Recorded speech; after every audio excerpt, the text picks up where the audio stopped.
Hymns hospital में राजीव दीक्षित जी की photo तो लगी हुई है टॉप में, पर उनके जो विचार है जो लोगों के अंदर आने चाहिए वो क्यों नहीं बोला जाता, उनके विचार को क्यों नहीं बताया जाता है। जी सर। एक तो तरीका है कि उन विचारों को रोज हम नाम जपें, बार बार उस वीडियो को देखें। दूसरा कि विचार में जो वो चाहते, जिस तरह का भारत चाहते थे उस दिशा में हम काम करना शुरू कर दें। उनका ये था कि भारत हमें ऐसा चाहिए और वैसा भारत बनाना ही शुरू कर दें। तो उनके फोटो को लगा के हमने उसका एक सैंपल तैयार करके एक हॉस्पिटल तैयार कर दिखा दिया। वो हमारे हॉस्पिटल में आके निःशुल्क इलाज करे या फिर मिनिमम मतलब 100, 200, 500, 1000 रुपए के पर डे के चार्ज के हिसाब से जो है उनका इलाज हो जाए जो क्रॉनिक डिजीज है, या फ्री में। कुछ ऐसा क्या आपका विचार है भविष्य में करने के लिए?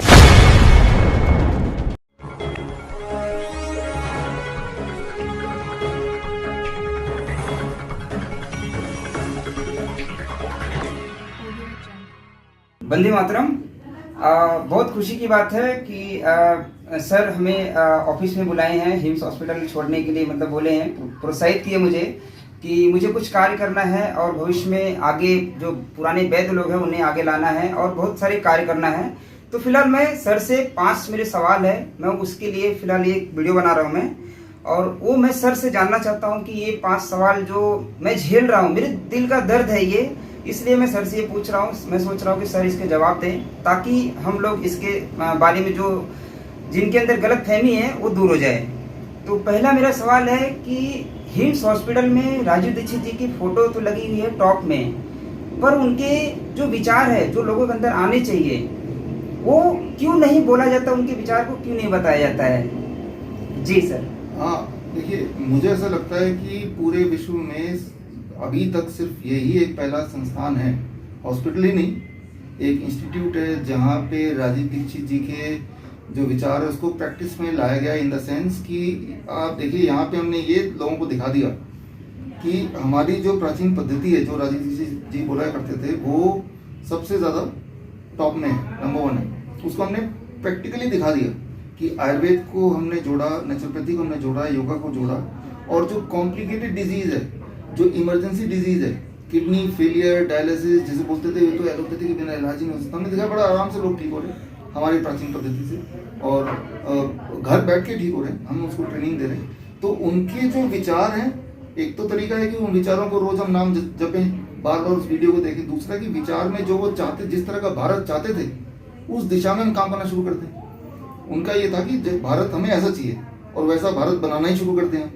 तो उनके फोटो को लगा के हमने उसका एक सैंपल तैयार करके एक हॉस्पिटल तैयार कर दिखा दिया कि भारत की जो पद्धति है वो नंबर 1 पे है, चाहे फिर वो इमरजेंसी वाला पेशेंट ही क्यों ना हो, वो साक्षात, पहली बात। और दूसरी बात, इस चीज को यहीं तक नहीं रोका, आने वाले दिनों में इस विचार को आप देश विदेश में देखेंगे, और वियतनाम है, मलेशिया है, दुबई है, जहाँ जहाँ खुलने वाला है वहाँ भी राजीव दीक्षित जी का बड़ा बड़ा फोटो होगा। और अब जब फोटो होगा तो लोग देखते हैं राजीव दीक्षित जी, जो जानते हैं और जो नहीं जानते दोनों ही आजकल तो है, गूगल करके देखेंगे तो उससे उनके दिमाग में जाएगा।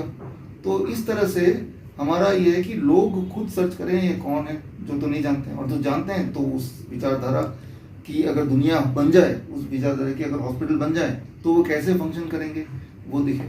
तो यही सब कुछ है, दिल में है, और उसको हम प्रैक्टिकली लाके दिखाना चाहते हैं, जिसका एक छोटा सा एग्जाम्पल है हिम्स हॉस्पिटल। जी बहुत बहुत धन्यवाद।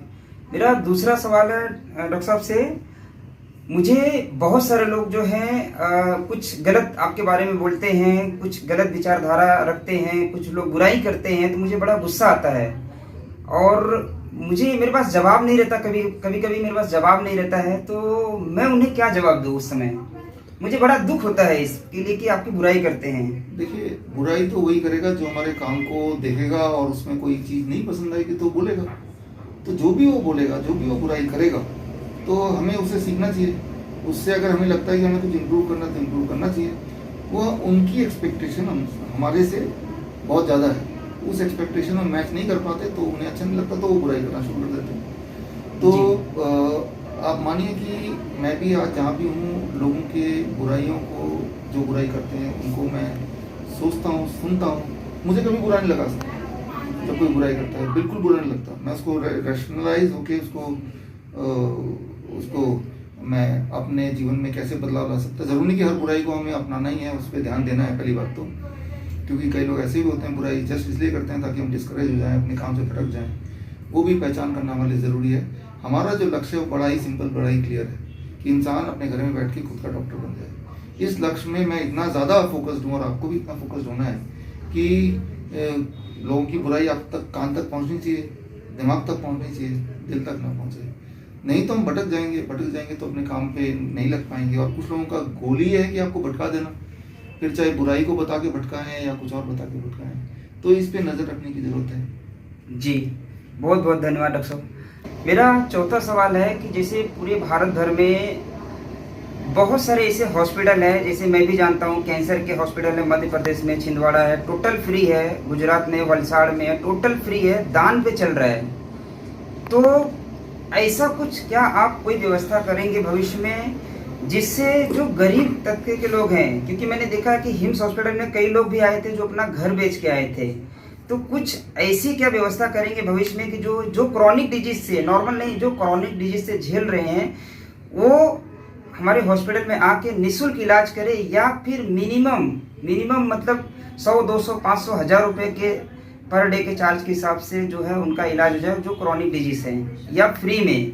कुछ ऐसा क्या आपका विचार है भविष्य में करने के लिए हो सकता है? लगे हुए हैं हिम्स, हम जलंधर हम खोलेंगे अभी, उस पर लगे हुए हैं। वो दयानंद डीएवी जो मैनेजमेंट है उनके साथ ही खोल रहे हैं, और ये देश का सबसे पुराना आयुर्वेदिक कॉलेज भी है जिनके साथ टाई अप किया है। तो वहाँ मकसद ये है कि जो लोग बहुत थोड़े पैसे दे सकते हैं या नहीं दे सकते उनको हम एकोमोडेट कर पाएँ, पहली बात। दूसरी बात, हमें ये समझना होगा कि जो भी हिम्स में इलाज हो रहा है, आप तो वहाँ पे इतने समय से हो, उसमें कोई भी ऐसी चीज़ नहीं जो एक गरीब से गरीब इंसान अपने घर पे ना कर पाए। तो हमारा अल्टीमेट इरादा ये है कि किसी को घर से आने की जरूरत नहीं, let there home be there hymns at the rate home. तो इसके लिए हमने शुरू किया कि हमारे जो नाइस एडवाइस एक्सपर्ट्स हैं पूरे देश में हज़ारों हैं अभी, तो उनको इतना ट्रेन कर दिया कि वो घर तक पहुँचे और घर को ही वो हिम्स बना दें, गरीब से गरीब। अभी ऑलरेडी शुरू कर दिया हमने, वीडियोस कैसे रिलीज़ किया, किस तरह से हॉट वाटर टब उन्होंने एक ड्रम में बना दिया, सिंटेक्स को तोड़ के बना दिया, फ्रिज के 2000 रुपये सेकेंड हैंड फ्रिज के दरवाजे को हटा के बना दिया। तो आइडिया ये है कि आप सेल्फ निर्भर हो, ना कि किसी हॉस्पिटल पे निर्भर हो, क्योंकि हमें at the end of the day आपको ठीक ही तो होना है जी, ठीक है ना। ठीक होने के लिए अगर आप हॉस्पिटल पे निर्भर हैं और आने जाने का तो खर्चा फिर भी लग रहा है, तो हम तो ये चाह रहे हैं कि आना भी ना पड़े, आप अपना घर ही हॉस्पिटल बन जाए, आप खुद ही डॉक्टर बन जाए। उस दिशा में हम बढ़ रहे हैं। लेकिन हाँ, साथ ही साथ ऐसा नेटवर्क भी खड़ा करने की कोशिश कर रहे हैं। पहला जलंधर में, जहाँ पे बहुत सस्ते में बेसिक उसमें इलाज हो जाए। जी, बहुत बहुत धन्यवाद डॉक्टर साहब। मेरा 5वां सवाल है और ये आखिरी सवाल है। भारत में करोड़ों लोग जो आपको फॉलो करते हैं, आपको भगवान की तरह मानते हैं। बहुत सारे लोग ऐसा बोलते हैं कि आप जैसा कोई डॉक्टर है ही नहीं, पूरी दुनिया में नहीं है, कि आप इस तरीके से लोगों को ज्ञान दिए और वो आपके पद चिन्हों पे चलना चाहते हैं, कार्य करना चाहते हैं। तो उन्हें कोई दिशा ऐसी दीजिए कि ताकि वो भविष्य में कुछ अच्छा कार्य कर सके, समाज हित के लिए, राष्ट्र हित के लिए। देखिए तो उसके लिए क्या है जी?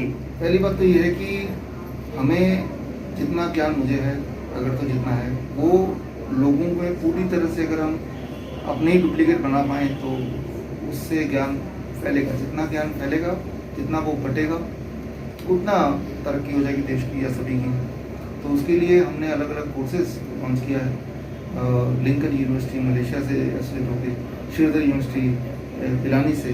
क्योंकि होता क्या है कि आप ज्ञान तो हमारा फ्री में ले सकते हैं, हमारी किताबें सारे फ्री डाउनलोड है, हमारे वीडियो सारे फ्रीली एक्सेसिबल है। तो ट्रेनिंग लेने में या ज्ञान को लेने में कोई भी आपको पैसा देने की आवश्यकता नहीं, आपको पता ही है। अलग अलग भाषाओं में किताबें भी हैं, हमारे वीडियोज आते हैं, हमारे ऑनलाइन हमारे लेक्चर्स चलते रहते हैं, इसीलिए चलते रहते हैं। लेकिन क्या है कि आप नॉलेज ले लिया, लेकिन लोग जो देश के हैं, दुनिया के हैं, वो बोलते हैं सर्टिफिकेट दिखाओ तभी हम मानेंगे।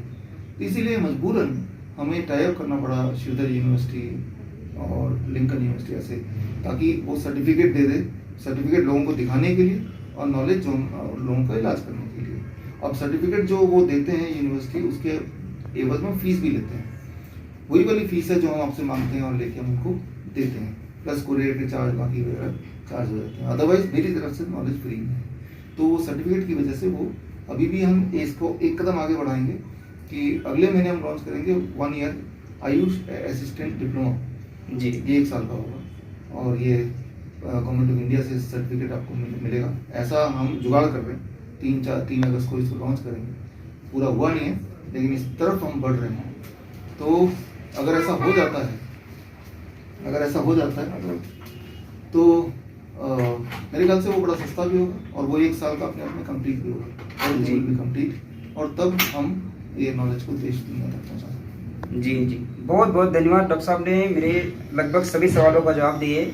मैं आखिरी में एक सवाल और मैं पूछना चाहता हूँ, छोटा सा ही, कि जैसे डिग्री की बातें हुई तो ऐसे बहुत सारे लोग हैं जो गुरु परंपरा से ज्ञान लिए हैं। जैसे राजीव दीक्षित जी, राजीव भाई अपने विचार पे अपने व्याख्यानों में बोले हैं, कई बार बोले हैं कि जिनके पास डिग्रियां नहीं है, डिग्री और ज्ञान दोनों में बड़ा अंतर है। तो मेरी इच्छा है कि मैं उन सभी वैध लोगों के पास जाऊं और आपसे जोड़ने का मेरी इच्छा है कि उनसे जोड़ने का मैं प्रयास करूं। तो उसे मैं किस तरीके से मतलब जोड़ने का प्रयास करूं, कुछ एक मुझे रास्ता बताइए ताकि मैं उन लोगों का ज्ञान पूरे देश में फैलाना है, पूरे वर्ल्ड में फैलाना है, ताकि हमारा भारत जो है आयुर्वेद के माध्यम से, होम्योपैथ के माध्यम से, नेचुरोपैथ के माध्यम से जो है एक अपना वर्चस्व जो है साबित कर सके। उसका तो बड़ा सिंपल स्टेप है। पहले तो ढूंढिए ऐसे लोग जी जिनके पास अपार नॉलेज है, जी जो ऑलरेडी सेवा कर रहे हैं और अपनी नॉलेज को शेयर करने को तैयार हैं। ऐसे लोगों को ढूंढिए, आपने ढूंढे भी जी। हैं, और उनका फ़ोन नंबर आप मुझे दे दो। बाकी हम उनसे कोऑर्डिनेट करके उनको यहाँ बुला के या वहाँ जाके उनके जो भी उन्होंने अभी तक किया है, उन्हीं के नाम पे किताब वगैरह, उन्हीं के नाम के वीडियोस उनके थ्रू या हम खुद जैसे भी उनको ठीक लगे, और हमारे उनके कोर्सेज हम उनको लॉन्च करके जितने भी सारे माध्यम होते हैं जिससे उनकी नॉलेज आप तक पहुँचे, जितने सारे व्हीकल होते हैं, वीडियोस के थ्रू हो सकता है, बुक के थ्रू हो सकता है, कोर्सेज के थ्रू हो सकता है, या फिर हमारे हॉस्पिटल या बाकी जगह पे उनकी नॉलेज को इम्प्लीमेंट किया जा सकता है।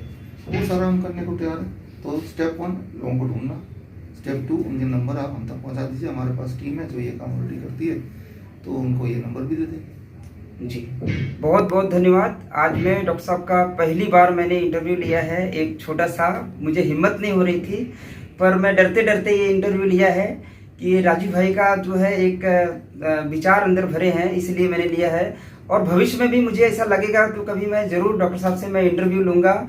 और मुझे लग रहा है मुझे भी मेरे 5 सवालों का जवाब मिल गया, और मेरे साथ जितने भी जुड़े हुए लोग हैं शायद उनको भी उनके सवालों का जवाब मिल गया रहेगा, शायद वो भी यही सुनना चाहते थे। फिर भी अगर किसी के कोई भी सवाल है तो मैं भविष्य में ज़रूर उस पर सर से मैं चर्चा करूँगा। आप कमेंट में ज़रूर बताना, इसको अपने विचार ज़रूर रखना। मुझे बहुत अच्छा लगा। आज मैं फरीदाबाद में हिम्स हॉस्पिटल छोड़ के डॉक्टर साहब के शरण में आया हूँ, चरण में आया हूँ, और इस ज्ञान को पूरे भारत में डॉक्टर साहब के माध्यम से फैलाने का एक जो प्रयास है, एक संकल्प है, मेरे जीवन का एक संकल्प है। मैं उस पर मरते दम तक मैं कार्य करूँगा, ऐसा मेरा एक विश्वास है। और दिखते हैं हम कब तक सफल होंगे, कितना सफल होंगे इसका कल्पना नहीं है, पर अगर लोगों का साथ मिलेगा तो ज़रूर ये संभव हो पाएगा। डॉक्टर साहब बहुत बहुत धन्यवाद आपका। आप मुझे बड़ी खुशी मिली आपसे ये सब सवाल पूछ के, मेरे दिल की बहुत तसल्ली हो गई कि मैं काफ़ी समय से मैं लोगों को ये चीज़ें सवालों से मैं झेल रहा था मैं। तो बहुत बहुत आपका धन्यवाद, बहुत बहुत आभार आपका। जी, वंदे मातरम। आपको थैंक यू।